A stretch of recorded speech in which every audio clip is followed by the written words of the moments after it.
Bonjour. Euh, Aujourd'hui, je vais parler des rencontres avec les proches avant de partir. C'est important, surtout si vous n'avez pas l'intention de revenir. Pour ceux qui vont revenir, c'est une occasion de se revoir tout simplement.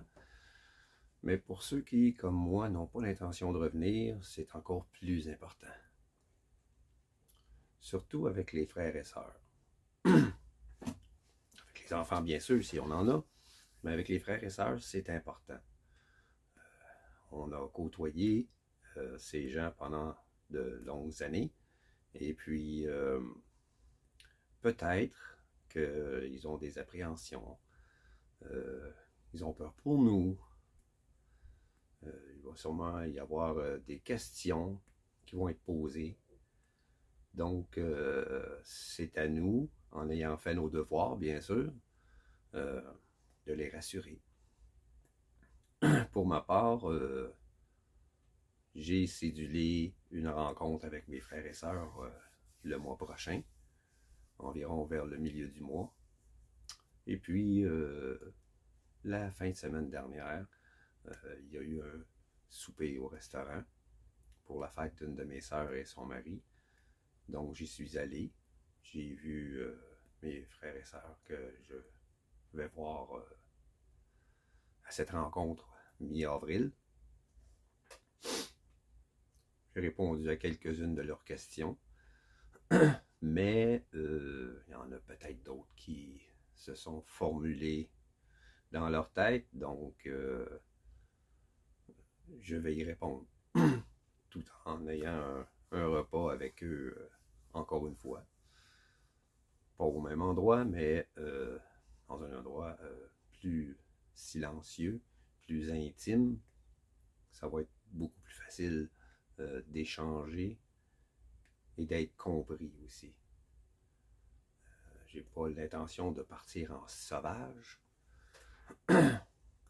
Je vais les rassurer. Comme ça, je vais partir le cœur léger. C'est très important de faire ça.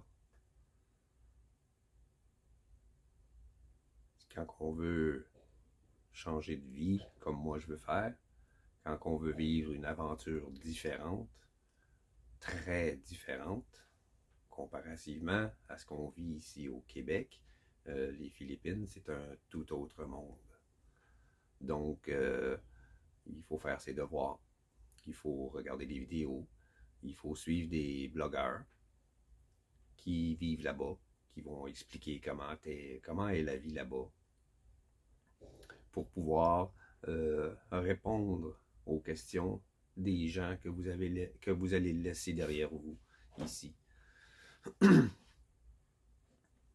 Pour ma part, ça fait déjà 1 an que je regarde des vidéos à propos des Philippines et je vais continuer. Je suis avide de connaître tous les côtés, bons et mauvais, de cette nouvelle vie qui m'attend. Et en faisant ce blog, en créant cette chaîne YouTube, c'était aussi pour leur montrer comment je vivais là-bas. Donc, presque tout ce que je vais vivre là-bas, je vais le filmer.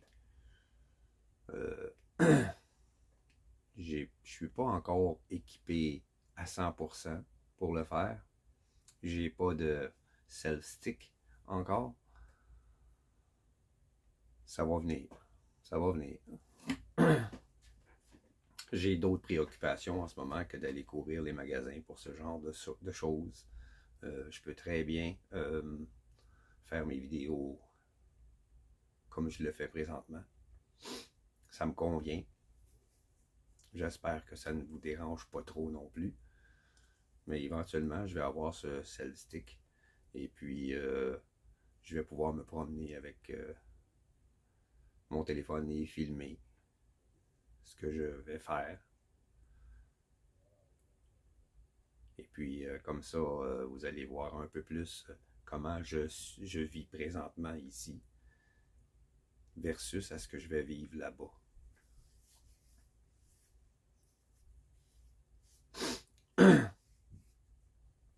Juste pour vous donner un topo, ici, je vis sur une fermette de 44 000 pieds carrés avec une grosse grange qui est en partie isolée, donc qu'on peut y faire un atelier, un endroit de réunion, quand on a des gros parties, des choses comme ça. Donc, j'ai plusieurs gros arbres sur le terrain, un jardin, des fruits. C'est très bien, sauf que c'est l'hiver qui me bug le plus. C'est l'hiver. On ne peut pas cultiver l'hiver, on ne peut pas être quasi indépendant des magasins pour ce qui est de la nourriture. On peut avoir des poules à l'année, mais je me suis retrouvé avec une trentaine de poules, ce qui était beaucoup trop, vu que j'avais un emploi à 40 heures semaine à l'extérieur. Donc, je passais pratiquement toutes mes journées de congé à nettoyer le poulailler. Je trouvais ça dur. Moi, tout ce que je voulais, c'était avoir des œufs pour ne pas avoir à en acheter au magasin.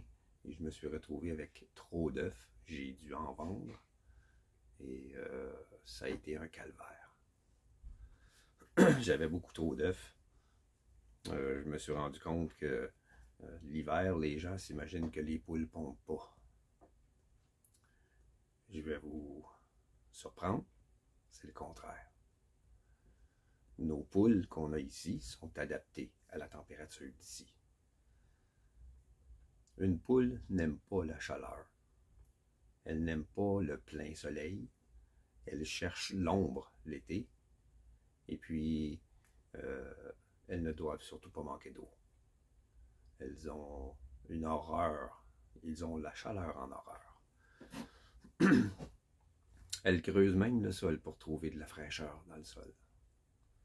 Donc, l'hiver, les poules pondent plus que l'été. Donc, si vous aimez les œufs frais et vous connaissez quelqu'un qui a des poules près de vous, allez acheter vos œufs chez cette personne. Parce que probablement que vos œufs vont être d'un plus frais, vont se garder plus longtemps. Ils vont avoir un meilleur goût. Au lieu d'être jaune, le jaune va être orange. Parce que c'est la vraie couleur. Et au lieu de s'écraser, le jaune, il va rester rond dans le milieu du blanc. Il ne sera plus liquide, le blanc. Il va être ferme. C'est l'avantage des œufs frais. Une autre chose qui va probablement vous surprendre, des œufs frais ont une vie de 4 mois au frigo. Les œufs que vous achetez au magasin, ça fait 3 mois qu'ils se promènent en rotation dans les entrepôts. Quand ils arrivent au magasin, il leur reste 1 mois de vie. 1 mois et demi peut-être. Ensuite, ils commencent à durcir dans l'œuf. Donc, des œufs que vous achetez chez des producteurs locaux, vos œufs seront plus frais et vont se garder plus longtemps. Jusqu'à 4 mois. Parce qu'ils ne sont pas nettoyés avec des produits chimiques. Sur l'œuf, il y a une protection naturelle qui est enlevée avec le nettoyage industriel. Enlevé en partie. Et ce qui rend l'œuf moins durable. Tandis que les gens comme moi, je faisais des œufs, je les nettoyais seulement en dessous de l'eau avec une petite brosse douce. pour être sûr qu'il n'y ait plus d'excréments ou de choses comme ça. Et puis, mes œufs, je pouvais les garder plusieurs mois au frigo avant de les vendre. Et quand je les vendais, je disais aux clients, ceux-là vont vous durer 2 mois, ceux-là vont vous durer 3 mois, ceux-là sont frais pondus d'il y a 2 jours, ils vont vous durer 4 mois. Je le disais aux clients. Et puis, je vendais peut-être un peu plus cher que le magasin, 50 cents, je pense, 75 cents plus cher. Mais mes œufs se gardaient. Mes œufs se gardaient longtemps.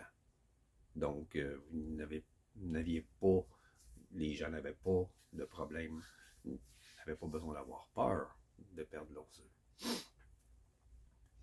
Et ça me manque. Ça me manque de manger des œufs frais parce que maintenant, j'ai plus de poules. Je les ai toutes vendues. Et puis, ça me manque. J'ai hâte d'être aux Philippines puis d'avoir des poules là-bas. Je vais en avoir, ça c'est sûr. Puis encore une fois, je vais vendre des œufs. Parce que c'est payant. Ça va être payant là-bas. Ça va payer les frais, ça va payer les taxes sur la terre. En vendant ça, les fruits qui vont être dans les arbres, la terre que je vais acheter, les légumes que je vais faire pousser, je vais en faire plus que moins pour pouvoir en vendre. Comme ça, ça va payer les taxes annuelles de la terre. Donc, j'aurai plus de loyer à payer. J'aurai pas de dépenses vraiment concernant cette terre-là. Je vais tout simplement pouvoir l'améliorer pour qu'elle soit encore plus productive. Puis avoir une meilleure vie.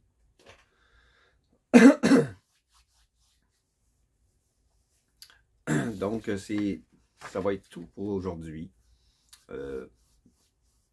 Cette vidéo était pour parler, en fait, des rencontres avec les proches. Je me suis un peu éloigné du sujet, mais c'était en fait pour parler des réunions avec les proches, qui est très, très, très important.